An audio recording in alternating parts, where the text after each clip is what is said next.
Speaking with presentational aids is often seen as essential in speaking in today's situations because most of us are used to seeing a presentational aid. It's not required to use a presentational aid.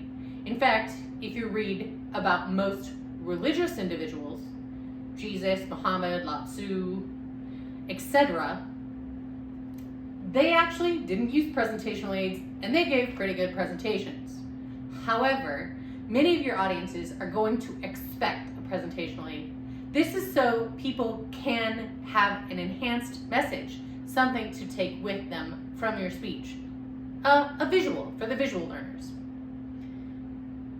Make sure that you are using these presentational aids appropriately. Using a pocket guide to public speaking's presentational aid, I'm going to discuss with you speaking with presentational aids. I'm Dr. Heidi. Let's get started. There's a benefit to using a presentational aid. It helps listeners understand and retain the information. It adds dynamic and engaging elements to the presentation when used correctly, and it can boost the credibility of the speaker because you have prepared and are using a presentational aid to enhance the message you're providing. You want to select an appropriate aid. Types of presentation aids: objects and models, pictures, graphs, charts, tables, audio, video, and multimedia. Be prepared to describe the contents of any aid for audience members who are unable to decipher it, or if your technology fails and you've chosen a technical presentational aid. Notice I said if you've chosen a technical presentational aid, you do not have to use a multimedia presentation like PowerPoint, Prezi, Google Slides, etc. Keynote is another one, but you don't have to use those types of presentational aids. You can use pictures, graphs, charts, and tables as long as they are large enough for people to see. Objects and models, you want to use the same idea of are they big enough for people to see.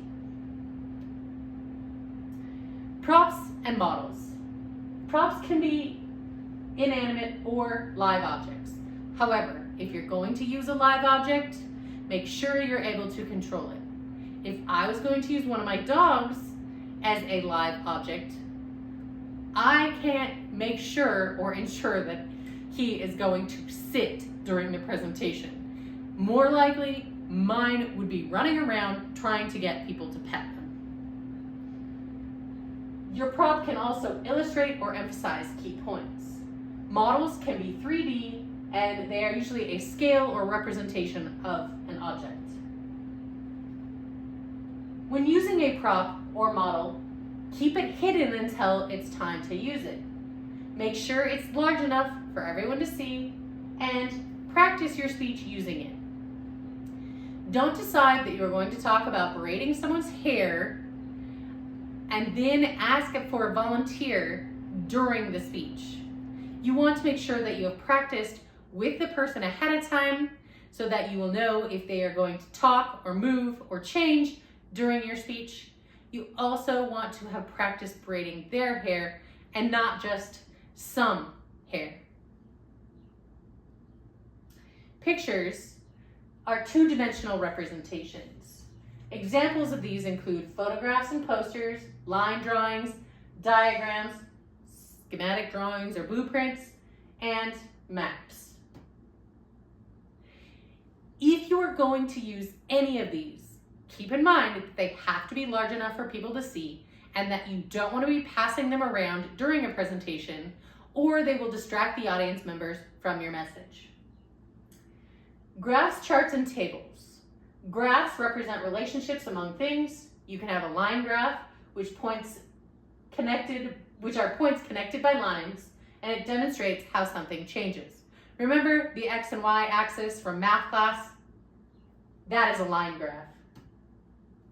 A bar graph uses vertical or horizontal bars of varying lengths. These compare quantities or magnitudes. When creating a line or a bar graph, you need to label both axes, start the numerical axes at 0, and compare only like variables. Often for a presentation in a college or university course, you won't be creating your own graphs or charts. You'll be using someone else's. However, when you get out into the professional world, you may have to develop your own charts and graphs and tables. Another type of graph is a pie graph. This depicts the division of a whole into slices, kind of like a pie. When creating pie graphs, use no more than 7 slices, although 7's an odd number and nobody I know cuts a pie into 7 slices. So you might try 6 or 8. And you want to use a pie graph to represent and identify values accurately. A pictogram is picture symbols illustrating relationships and trends. When creating pictograms, clearly indicate what it symbolizes, make all pictograms the same size, and label the axes. A chart should be used to visually organize complex information compactly. A flowchart shows a process or a procedure, and a table is a tabular chart that systematically groups data into column form. Audio, video, and multimedia. This is the kind that people think that they have to use most often. If you're going to use an audio clip, use a short recording of sounds, music, or speech because they can enliven certain presentations. You could use a video, movie, television, or other recording instruments, and you could use it to introduce the speech, transition into something, or to clarify points.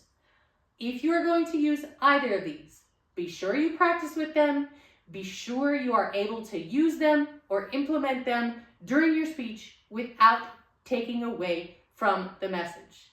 The point of the presentational aid is to enhance the verbal message, not be the verbal message, and definitely not distract from the verbal message. Multimedia combines still, sound, video, text, and data. It requires much more planning than the other types of presentational aids we discussed earlier.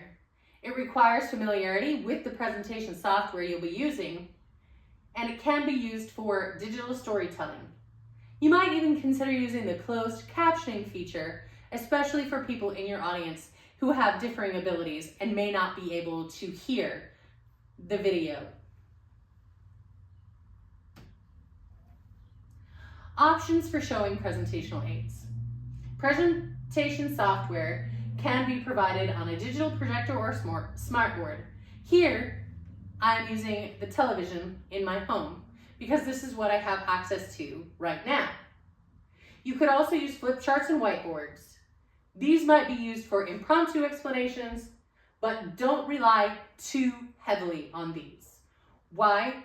Because you can't enhance them with pictures, you can't prepare data ahead of time, and overall, they're just a little more basic, and they don't really add a lot to the presentation. In my classes, I don't use all the time PowerPoint presentation aids, and I don't rely too heavily with writing on the whiteboard. However, if I do write on a whiteboard, my students know the information is important. Options for displaying presentational aids. You can use digital projectors or smartboards. Digital projectors transmit audio-visual files from the computer to a large screen, as we have here. A smartboard is an interactive digital whiteboard. It's often a touch screen, and smartboards can be used in person or used remotely.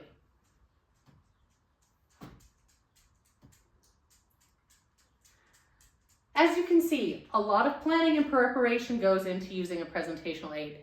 Maybe this is why presentational aids weren't used very often by people historically who were giving speeches, but they can enhance the message for visual and auditory learners.